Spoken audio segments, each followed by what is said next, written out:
Do as I say, and give me political power. Otherwise, you are not an empathic person. That sounds like a really obvious sales pitch. And when it's stated in that manner, it is.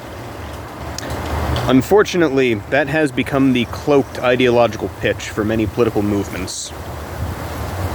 The problem is that one thing that we're not quite taught in Western civilization is that there will always be suffering. There is no way to remove suffering entirely from life, because after all, as stated in a previous video, if you were to wake up and grow up in utopia, then hell would be one shade below the utopia, and perfection would be one shade above what you were born into, because after all, everything is relative. And if you're surrounded by paradise, well, anything less than that looks like hell. So where am I going with this? Simply put, there will always be suffering, and there will always be empathic people that want to end it. And certain people, it seems, have figured out that an easy way to get people on their side en masse is to simply point to the suffering and say, I can end it. It's being caused by someone. Now give me power, and I will, because if you don't, well then you're a bad person.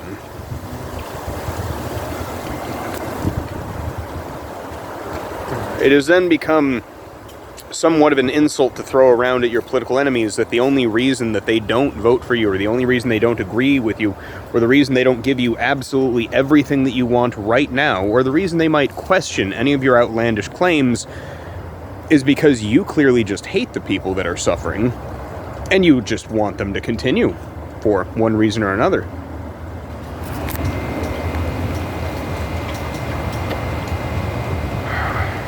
And to the soundbite obsessed and low attention span voters, that might very well look like reality. So simply put, beware the people who basically claim to run on the concept of empathy itself, because empathy, if it's taken advantage of for a long enough time, simply goes away as it becomes a liability. And when civilization loses its empathy en masse, terrible things can happen.